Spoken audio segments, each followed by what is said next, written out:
அடடே சக்கரபாணி என்ன இவ்வளவு நாளா எங்க இருந்தீங்க? ஊரு ரொம்ப மாறி போச்சு. போட்ல இருந்து இறங்கி இங்க வரத்துக்குள்ள எத்தனை பொண்ணுங்க. ஐயோ இது வெறும் ஆரம்பம் தான் சக்கரபாணிண்ணா. சினிமாவே இதுக்கப்புறம் தானே ஆரம்பிக்க போகுது. போகட்டும், இதுக்கப்புறம் நம்ம தெளிவா பார்க்கலாம். ஒன்னொன்னா பார்க்கலாம். ஆமா, இன்னும் கொஞ்ச நாளைக்கு இங்க தான் இருக்க போறீங்களா? கொஞ்ச நாளெல்லாம் இல்ல, இனிமேல் இங்க தான் இருக்க போறேன். நல்லா இருக்குல்ல, பாருங்கம்மா.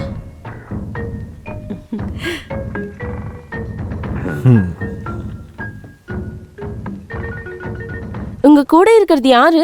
சினிமா நடிகரா? சினிமா நடிகரா? சினிமா நடிகரா? இது சக்கரபாணி என்ன போட்டியில தோக்கடிச்ச ஒருத்தன். நீ இது வரைக்கும் எத்தனை பேரை தோக்கடிச்சிருக்க? நான் என்னன்னதே இல்லை. தோக்கடிக்கிறவங்களை எண்ணக்கூடாதுன்னு என் வாத்தியார் சொல்லியிருக்காரு. அது நல்லதே இல்லையா? நீ இங்க இருந்து போய் எவ்வளவு நாள் ஆகுது? எனக்கு 10 வயசா இருக்கும்போது நான் இங்கேருந்து போனேன். சரோஜனிக்கு என்ன ஞாபகம் இருக்கா? எனக்கு ஞாபகம் இருக்கு. நீ ஒரு பட்டு பாவாடையும் ப்ளவுஸும் போட்டுக்கிட்டு ஸ்கூல் புக்கோட பள்ளிக்கூடத்துக்கு போனது நல்லா ஞாபகம் இருக்கு. ஓ, என்ன ஞாபக சக்தி, என்ன ஞாபக சக்தி! எனக்கு கூட ஞாபகம் இல்ல. இததான் சொல்லுவாங்க, மனுஷங்க பெரியாளானாலும் மகானானாலும் பணக்காரனானாலும் பல்வானானாலும் அம்மா பொருத்த மேஷத்துல இருக்கலான்னு சக்கரபாணி அண்ணனோட அபிப்பிராயம். சசி கிட்ட நான் கேக்குறேன். அப்புறம் ராசி மேசத்திலயோ மகரத்திலயோ என்ன வேணாலும் இருக்கட்டும். சரி வாங்க போலாம். அப்ப நான் போயிட்டு வரேன்.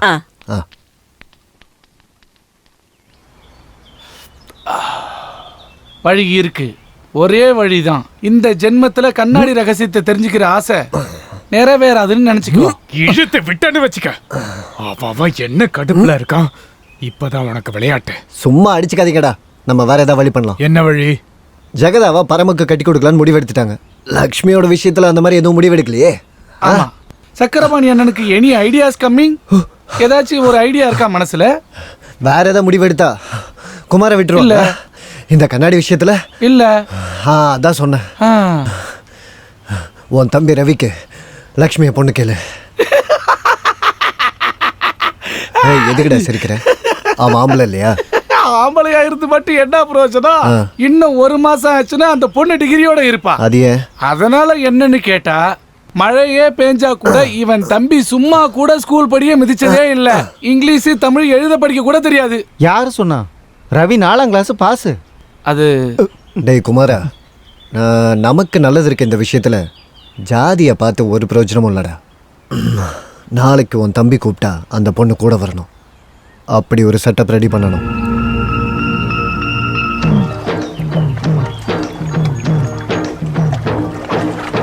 என்னம்மா இது? மனுஷங்க குளிக்கிற ஏரியில மாட்டை கழுவிட்டு இருக்க. கிளம்பு கிளம்பு. இப்போ உங்களுக்கு என்ன வேணும்? ஏரி என்ன உங்க சொத்தா? இந்த வாய் அடிக்கிறதெல்லாம் என்கிட்ட வேணாம், உன் வீட்டுல வச்சுக்கோ. இது வீட்ல இருக்கவங்க கிட்ட சொன்னேன்னு வைங்க. சொன்னா என்ன பண்ணுவாங்க? சொல்லி பாருங்க, அப்ப தெரியும். என்ன தெரியும்? சும்மா வாய் அடிக்காம மாட்டை கரையில ஏத்து. என்னடா காலைல இருந்து எந்த வேலையும் இல்லையா? அதெல்லாம் ஒண்ணும் இல்ல. இருக்கு. அப்ப போடா. நீ மாட்டை குளிப்பாட்டுமா. இந்த பசங்களே எப்ப பார்த்தாலும் இப்படிதான். உலகத்திலேயே நீங்க தான் முறையா காதலிக்கிறீங்களா? அவன் உனக்கானவன் தான். அதுக்குன்னு நேரம் வரும்போது வீட்டுல இருக்கிற பெரியவங்கள பார்த்து அவனை உன் கையில புடிச்சு தருவோம். சரியா? அப்படியே ஒண்ணு வச்சன்னு வச்சுக்க.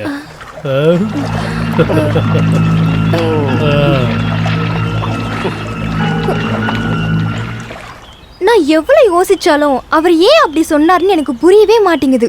இப்போ கொஞ்ச நாளா நான் சில விஷயங்களை கவனிச்சுக்கிட்டு தான் இருக்கேன். ஜெகதாவையும் உன்னையும் கல்யாணம் பண்ணிக்கிறவங்களுக்கு அந்த கண்ணாடியோட ரகசியத்தை சொல்லுவேன்னு சொன்னதுக்கு அப்புறம் தான் இந்த மாதிரி நிறைய பேர் பிளான் பண்ணிட்டு இருக்காங்க.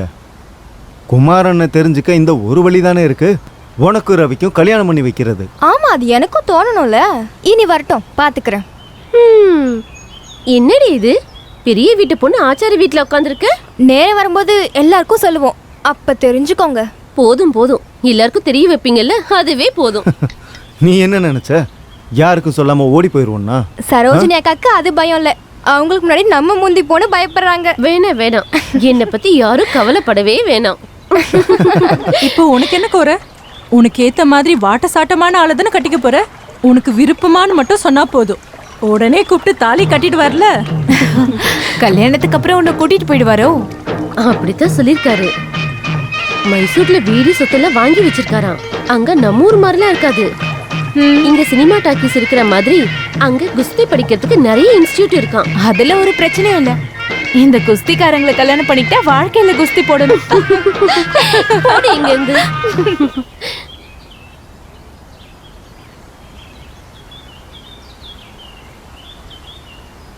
கொஞ்ச நாளாவே உன்கிட்ட ஒரு விஷயம் பேசணும்னு நினைக்கிறேன். இப்போதைக்கு இது யார்கிட்ட சொல்லாத. என்ன நீ? லக்ஷ்மியும் ரவியும் ஒருத்தருக்கு ஒருத்தர் விருப்பப்படுறாங்கன்னு நான் கேள்விப்பட்டேன். ஊர்க்காரங்க பேசி பரமோட காதல விடறதுக்கு முன்னாடி நீ இந்த விஷயத்த நேரங்காலம் பார்த்து சொல்லிடு. உங்ககிட்ட யார் இதை சொன்னா? என்னோட புருஷன். பெருசா எதுவும் சொல்லல. லக்ஷ்மியை கட்டிக்கிறவங்களுக்கு அந்த ரகசியத்தை சொல்லுவேன்னு அப்பா சொன்னதுக்கு அப்புறமா தான் அவர் இதுக்கு ஒத்துக்கிட்டாரு. அது மட்டும் இல்ல, ரவின போது எல்லாரும் நம்ம குடும்பம்தான். பரமு, குமார், ரவி எல்லாரும் ஒண்ணு சேர்ந்தாங்கன்னா. இப்ப அவ படிச்சிட்டு இருக்கா அண்ணி. இது மட்டும் பரும காத்துல விழுந்ததுன்னா அவ்வளவுதான். அவளை படிக்க வச்சு வேலைக்கு அனுப்பணும்னு நினைச்சிட்டு இருக்காரு. அவளுக்கு அப்படி என்ன வேலை கிடைக்க போகுது? சின்ன பொண்ணு. அவளுக்கு பிடிச்ச மாதிரி ஏதாவது சொல்லி அவளுக்கு புரிய வச்சா எல்லாம் சரியாயிரும். அது மட்டும் இல்லம்மா, இது மட்டும் நடந்துச்சுன்னா கண்ணாடி செய்யற ரகசியத்தை அப்பா ரவிக்கு சொல்லிட்டாருன்னா என் வீட்டுல எனக்கு கொஞ்சம் நிம்மதி கிடைக்கும். அவங்க பேசுறதையும் திட்டுறதையும் எவ்வளவு நாள் தான் நான் பொறுத்துக்கிறது? இவ்வளவு நாளா கஷ்டப்பட்டுட்டு இருக்கேன். அண்ணிய நினைச்சு நீ இதை அவன்கிட்ட சொல்லி ஒத்துக்க வைக்கணும்.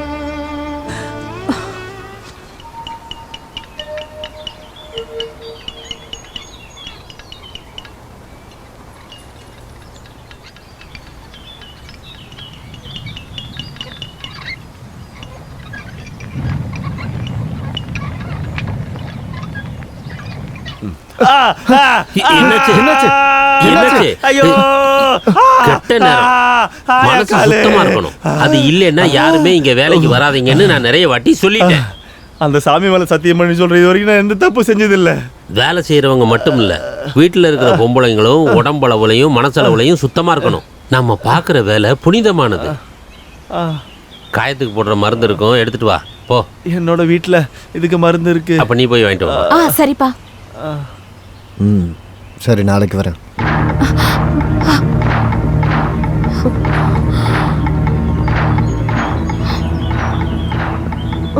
வரேன்.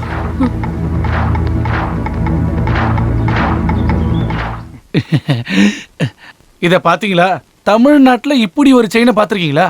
சக்கரபாணி அண்ணன் கேரளாவுல இருந்து சொந்தமா சம்பாரிச்சு வாங்கிட்டு வந்தது. நல்லா இருக்கா? இது என்ன செயின் அண்ணா? இது என்ன செயின்னு தெரியாதா? ஏலக்கா. ஏன் இத பாயசத்துல போடணுமா? அது ஏலக்கா இல்ல, பாலக்கா. கல்யாண பொண்ணை கூப்பிடுங்க, கல்யாண பொண்ணை கூப்பிடுங்க. அம்மாடி, அம்மாடி இங்க வாமா. அம்மா, அது அவங்க கிட்ட கொடுத்துருங்க. எனக்காக வாங்கி இருந்தாருன்னா அது எனக்கு வேண்டாம். ஐயோ, கேரளாவுல இருந்து உனக்காக எடுத்துட்டு போ. இனி என்ன கல்யாணம் பண்ற மாதிரி பேசி இந்த வீட்டுக்கு நீங்க வந்துடாதீங்க. எனக்கு கல்யாணம் வேண்டாம். அம்மாடி, கொஞ்ச நேரம் வெயிட் பண்ணலாமா? வாடா.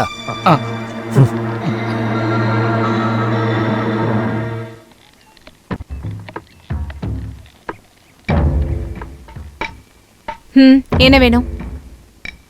வழிய விட. நகரா. உன்னை இந்த ஏரியிலேயே முக்கி கொண்டாலும் யாருக்கும் தெரியாது, எவனும் கேட்கவும் மாட்டான். நான் இன்னும் அதை பண்ணாதது பயத்தால் இல்ல, நான் எவனுக்கு பயப்படுவேன். உனக்கு இப்ப என்னதான் வேணும்? என்ன வேணும்னு கேட்டீனா, நீ என் கல்யாணத்தை நிறுத்திட்டல்ல, எனக்கு இப்ப வேற கல்யாணம் பண்ணி வை. என்ன தயாரா? இங்க பாரு, யாருன்னு தெரியாம என்கிட்ட பேசிட்டு இருந்த உன் கண்ணும் பழுத்துற சொல்லிட்டேன். நிறுத்திடு. நீ யார் நினைச்சுக்கிட்டு இருக்க? பார்த்து பேசலன்னு வையே. நீ உண்மையிலேயே ஆம்பளனா? பேசுறத நிறுத்திட்டு செயல்ல காட்டு பார்க்கலாம். காட்டுறேன்டி. நான் யாருன்னு காட்டுறேன். நான் எப்படிப்பட்டவன்னு உனக்கு காட்டுறேன். இப்ப கிளம்பு.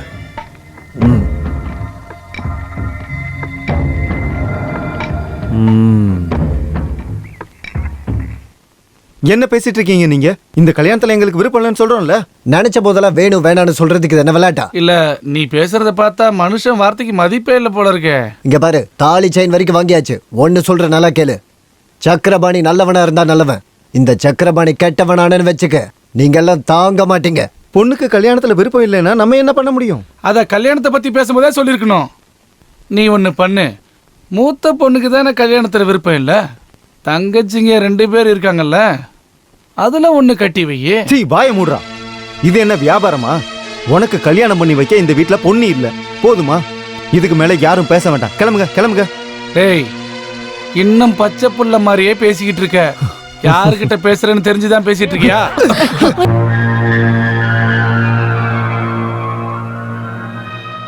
அந்த பகையை மனசுக்குள்ளேயே வச்சிருந்திருக்கான். அப்புறம் நேரம் பார்த்த அவன் இப்ப எங்க இருக்கான்? அந்த சக்கரபாணி எதுக்கு நடந்தது நடந்து போச்சு. அத காரணமா வச்சு எதையும் பண்ண வேண்டாம். இன்னும் ஏதோ முடியல. லக்ஷ்மியை கொண்டது சசி இல்லைன்னா வேற யாரு? எதுக்கு எதுக்கு என் தங்கச்சியை கொண்டாங்க? தெரியணும். என் வாழ்க்கையை அழிச்சது யாருன்னு எனக்கு தெரியணும். அந்த கணக்கை நான் தீர்க்கணும். அவங்க வந்திருப்பாங்களோ இல்லையோ கடவுளுக்கு தான் தெரியும். வாங்க, அவங்க உள்ளதான் இருக்காங்க. டேய் நீ அங்கே இரு. இங்கே இங்கே படுக்கணும், படுத்துக்க, எனக்கு ஒன்றும் பிரச்சனை இல்லை.